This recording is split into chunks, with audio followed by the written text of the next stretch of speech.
नमस्ते। आज हम लोग एक्सप्लोर करेंगे क्लिनिकल पैरासाइटोलॉजी की दुनिया को। इमेजिन करो एक ऐसी दुनिया जो भरी हुई है ऐसे क्रीचर्स से जो हमें नंगी आंखों से दिखाई नहीं देते। कुछ हार्मलेस हैं और कुछ इतने हार्मलेस नहीं हैं। ये है दुनिया पैरासाइट्स की। ऐसे ऑर्गेनिजम्स जो किसी दूसरे ऑर्गेनिज्म में या उसके ऊपर रहते हैं, जिन्हें होस्ट कहते हैं और अक्सर उन्हें नुकसान पहुंचाते हैं। क्लिनिकल पैरासाइटोलॉजी इन टाइनी इन्वेडर्स की और उनके द्वारा फैलाई जाने वाली बीमारियों की स्टडी है, खासकर उन बीमारियों पर ध्यान केंद्रित करते हुए जो हम ह्यूमंस को अफेक्ट करती हैं। इन पैरासाइट्स को समझना बहुत जरूरी है इन बीमारियों के इफेक्टिव डायग्नोसिस, ट्रीटमेंट और प्रिवेंशन के लिए। तो तैयार हो जाइए इस फैसिनेटिंग जर्नी पर हमारे साथ पैरासाइट्स की हिडन वर्ल्ड में। तो आइए अब अपने इन माइक्रोस्कोपिक फोर्स को थोड़ा और अच्छे से जानते हैं।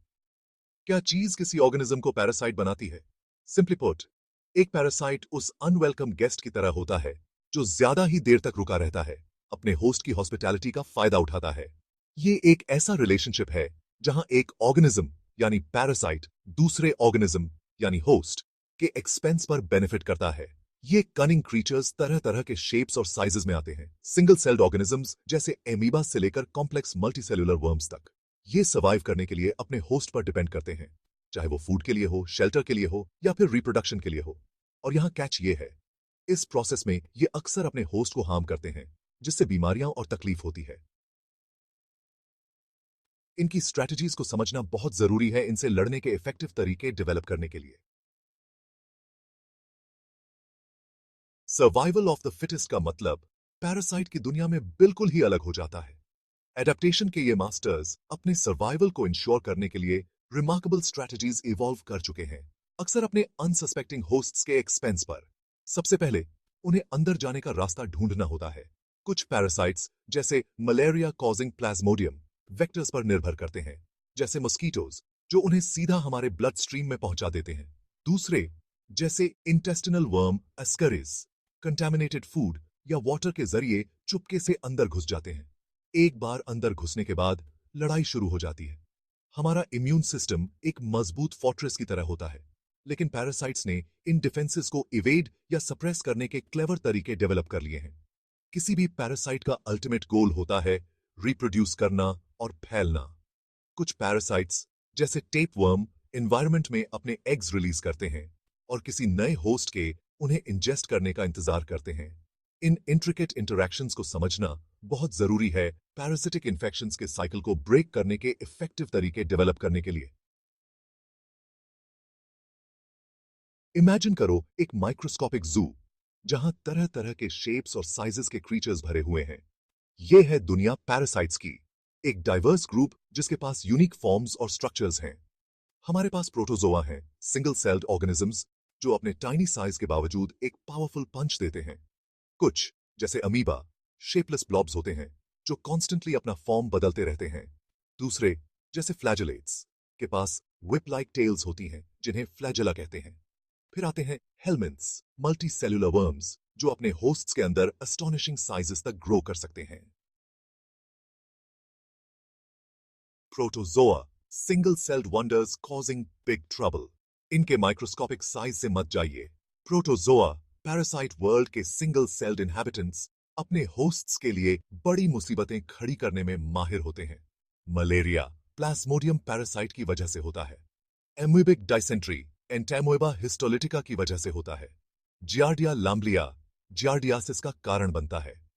इनकी यूनिक कैरेक्टरिस्टिक्स को समझना बहुत जरूरी है।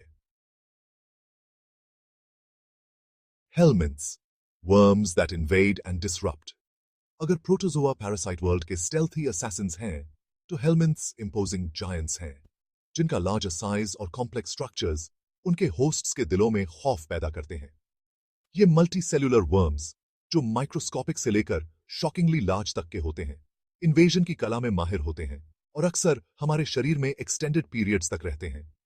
इमेजिन करो एक ऐसी दुनिया जहां वर्म्स आपके इंटेस्टाइन्स में रहते हैं, आपके खाने को खाते हैं और आपके न्यूट्रिएंट्स चुराते हैं। Schistosoma the blood fluke blood vessels में रहता है, जिससे शिस्टोसोमाइसिस होता है, एक ऐसी बीमारी जिसके कारण लिवर डैमेज, एब्डोमिनल पेन और यूरिन या स्टूल में ब्लड आता है। इनकी बायोलॉजी, इनके लाइफ साइकिल्स और ह्यूमन बॉडी के साथ इनके इंटरैक्शंस को समझना बहुत जरूरी है इफेक्टिव कंट्रोल स्ट्रैटेजीज डेवलप करने के लिए और इन्फेक्शन के साइकिल को ब्रेक करने के लिए। Ectoparasites, tiny blood suckers with a big impact. जहां कुछ पैरासाइट्स हमारे शरीर के अंदर रहना पसंद करते हैं, वहीं कुछ एक्सटर्नल अप्रोच अपनाते हैं, खुद को हमारी स्किन से अटैच कर लेते हैं और हमारे ब्लड पर पलते हैं। मॉस्किटोज एक्टोपैरासाइट्स का सबसे अच्छा उदाहरण है। ये सिर्फ एक न्यूसेंस से कहीं ज्यादा हैं। ये फ्लाइंग सिरिंजेस कई सारी बीमारियों के वेक्टर्स हैं, जिनमें मलेरिया, डेंगू फीवर और जीका वायरस शामिल हैं। टिक्स, वो stealthy blood suckers, Lyme disease और रॉकी माउंटेन स्पॉटेड फीवर जैसी बीमारियां फैला सकते हैं। लाइस एक्टोपैरासाइट्स का एक और ग्रुप बालों और कपड़ों में इन्फेस्टेशन करने के लिए बदनाम है, जिससे बहुत ज्यादा खुजली होती है और सोशल डिस्कंफर्ट होता है। इनकी बायोलॉजी, इनके लाइफ साइकिल्स और इनके प्रिफर्ड एनवायरनमेंट्स को समझना बहुत जरूरी है इफेक्टिव कंट्रोल स्ट्रैटेजीज डेवलप करने के लिए और खुद को इनके इची रात से बचाने के लिए। Taxonomy 101, grouping the parasite universe. Parasites की दुनिया इनक्रेडिबली डाइवर्स है। यहां हजारों स्पीसीज हैं और हर एक की अपनी यूनिक कैरेक्टरिस्टिक्स और एडेप्टेशंस हैं। इस वास्ट और वेरिड ग्रुप को समझने के लिए साइंटिस्ट क्लासिफिकेशन का एक सिस्टम यूज करते हैं, जिसे टैक्सोनॉमी कहा जाता है, ताकि इन ऑर्गेनिजम्स को उनके शेयर्ड कैरेक्टरिस्टिक्स के आधार पर ऑर्गेनाइज और कैटेगराइज किया जा सके। इसे ऐसे समझो जैसे एक लाइब्रेरी को ऑर्गेनाइज किया जाता है। बुक्स की जगह हमारे पास पैरासाइट्स हैं और जॉनरस की जगह हमारे पास टैक्सोनॉमिक ग्रुप्स हैं। ब्रॉडेस्ट लेवल पर पैरासाइट्स को अलग अलग किंगडम्स में क्लासिफाई किया जाता है, जैसे प्रोटिस्टा फॉर प्रोटोजोआ और animalia for helminths and ectoparasites. Classification का ये हायरार्किकल सिस्टम साइंटिस्ट्स को अलग अलग पैरासाइट्स के बारे में इफेक्टिवली कम्युनिकेट करने, उनके एवोल्यूशनरी रिलेशनशिप्स को स्टडी करने और डायग्नोसिस और ट्रीटमेंट के लिए टारगेटेड स्ट्रेटजीज डेवलप करने में मदद करता है। Clinical significance, why understanding parasites matters. Parasites की माइक्रोस्कोपिक दुनिया भले ही हमारी रोजमर्रा की जिंदगी से बहुत दूर की लगती हो, लेकिन रियलिटी ये है कि ये टाइनी ऑर्गेनिजम्स ह्यूमन हेल्थ पर बहुत गहरा इंपैक्ट डालते हैं। पैरासिटिक इन्फेक्शंस एक ग्लोबल हेल्थ कंसर्न है जो दुनिया भर में लाखों लोगों को अफेक्ट करती हैं, खासकर ट्रॉपिकल और सब ट्रॉपिकल रीजन्स में, जहां क्लीन वाटर और सैनिटेशन की कमी होती है। मलेरिया फॉर एग्जाम्पल, जो प्लाज्मोडियम पैरासाइट की वजह से होता है, कई डेवलपिंग कंट्रीज में मौत का एक लीडिंग कॉज बना हुआ है और हर साल लाखों लोगों की जान ले लेता है, जिनमें ज्यादातर बच्चे होते हैं।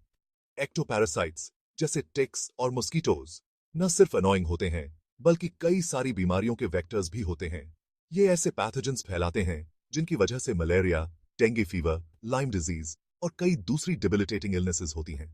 इन माइक्रोस्कोपिक इन्वेडर्स को स्टडी करके हम इन्फेक्शंस को प्रिवेंट करने, उनके स्प्रेड को कंट्रोल करने और उनके कारण होने वाली सफरिंग को कम करने के लिए स्ट्रैटेजीज डेवलप कर सकते हैं और आखिरकार ग्लोबल हेल्थ आउटकम्स को इंप्रूव कर सकते हैं। Fighting back, diagnosis and treatment of parasitic infections. Parasitic infections के खिलाफ लड़ाई कॉम्प्लेक्स होती है और इसके लिए एक्यूरेट डायग्नोसिस और इफेक्टिव ट्रीटमेंट की जरूरत होती है। डायग्नोसिस के लिए ब्लड, स्टूल या टिश्यू सैंपल्स का माइक्रोस्कोपिक एग्जामिनेशन, सेरोलॉजिकल टेस्ट्स और पीसीआर जैसी टेक्निक्स यूज होती हैं। ट्रीटमेंट ऑप्शंस पैरासाइट के टाइप और इन्फेक्शन की सिवेरिटी पर डिपेंड करती हैं। एंटी पैरासिटिक ड्रग्स पैरासाइट के स्पेसिफिक मेटाबॉलिक पाथवेज को टारगेट करते हैं। प्रिवेंशन सबसे इफेक्टिव स्ट्रेटजी है, जिसमें सैनिटेशन, हाइजीन और सेफ ड्रिंकिंग वाटर शामिल हैं।